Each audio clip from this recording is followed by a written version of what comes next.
পশ্চিমবঙ্গ উন্নয়ন পর্ষদ দ্বারা পরিচালিত বৃত্তি পরীক্ষার অঙ্কের সিলেবাস অনেক পরীক্ষার্থী জানেই না।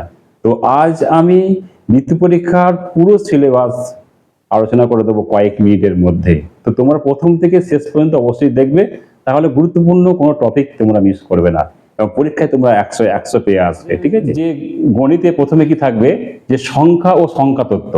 এই বিষয়ে কি থাকবে না, মৌলিক সংখ্যা, মৌলিক সংখ্যা, যৌগিক সংখ্যা কাকে বলে, উদাহরণ, এগুলো পড়বে। জোড় বিজোড়, জোড় বিজোড় সংখ্যা থাকবে। আর কি, সংখ্যাকে কথায় ও অঙ্কে লেখা। আর কি না, স্থানীয় মান ও প্রকৃত মান নির্ণয় করা। তো এই হচ্ছে আমাদের প্রথম যে অধ্যায়, সংখ্যা ও সংখ্যা তত্ত্ব। এই অধ্যায়ের মধ্যে আমাদেরকে এইগুলো করতে হবে। 2 নম্বর হচ্ছে কি, গুণনীয়ক আর হচ্ছে গুণিতক নির্ণয় করা। তা এটা হচ্ছে গুরুত্বপূর্ণ একটা হচ্ছে টপিক। তো এখান থেকে কিন্তু ভালো প্রশ্ন এবার আসছে।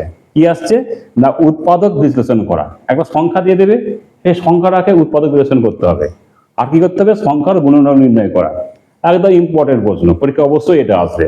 আর হচ্ছে গুণিতক নির্ণয় করা, সংখ্যার গুণনীয়ক নির্ণয় করা, আর হচ্ছে গুণিতক নির্ণয় করা। ঠিক আছে না, ভগ্নাংশ, ভগ্নাংশ কি, যোগ বিয়োগ, যোগ বিয়োগ অবশ্যই করতে হবে ভগ্নাংশে। ভগ্নাংশে কি, সরল করতে হবে। ভগ্নাংশ সরল করা, আর কি না, ভগ্নাংশের তুলনা করা, ছোট বড় নির্ণয় করা। পরিমাপ হচ্ছে সবথেকে গুরুত্বপূর্ণ এই পরীক্ষায়। কি কি পরিমাপ করতে হবে না, দৈর্ঘ্য পরিমাপ, কিলোমিটার, মিটার, সেন্টিমিটার এর পরিমাপ করা। ওজন, কেজি, কিলোগ্রাম, গ্রাম। আর কি না, ধারণ ক্ষমতা, যেমন লিটার থেকে মিলিমিটার। এই যে একক পরিবর্তন করা বা শব্দ সমস্যা থাকবে, সেগুলো সমাধান করা হচ্ছে এর টপিক। এবার কি, যেটা সময় পরিমাপ করা, কি কি সময় পরিমাপ করা থাকবে, ঘন্টা, মিনিট, সেকেন্ড। ঠিক আছে, একক যে পরিবর্তন করা, যে ঘন্টা থেকে মিনিটে ট্রান্সফার করা, বা মিনিট থেকে সেকেন্ডে, বা সেকেন্ড থেকে মিনিটে বা ঘন্টায়, এই যে একক পরিবর্তন করা পড়বে। আর কি আসবে না, বছর, মাস, দিন। একদম ভালো করে একটু শিখতে হবে। বছর থেকে মাসে, মাস থেকে দিনে, বা বছর থেকে দিনে, বা দিন থেকে মাস, এইগুলো কি না, একক পরিবর্তন করা, এগুলো শিখতে হবে। এবার লাস্ট যেটা কি আছে না, জ্যামিতি পার্ট একটা রয়েছে। কি কি পড়বে না, ত্রিভুজ একদম শিওর আসবে। ত্রিভুজ বলতে কি না, ত্রিভুজের শ্রেণী বিভাগগুলো আছে, যে বাহুবেদের ত্রিভুজ, সমবাহু ত্রিভুজ, সমদ্বিবাহু ত্রিভুজ, এই ত্রিভুজগুলো পড়তে হবে।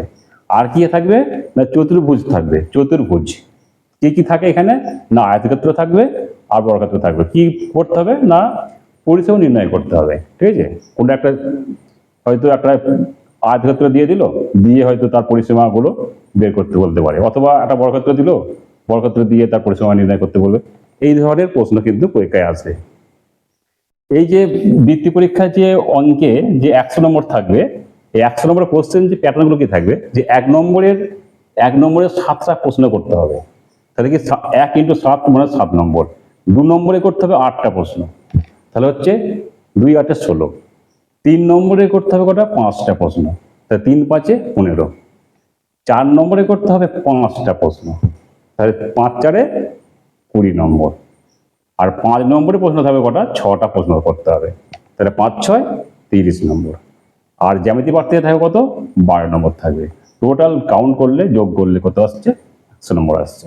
একটা ইম্পর্টেন্ট কথা তোমাদেরকে বলতে চাই, তোমরা যদি ভাবো যে তোমাদের অঙ্কের সঠিক গাইড বা মেন্টর প্রয়োজন, তাহলে অবশ্যই তোমরা আমার এই চ্যানেল সাবস্ক্রাইব করে রাখবে।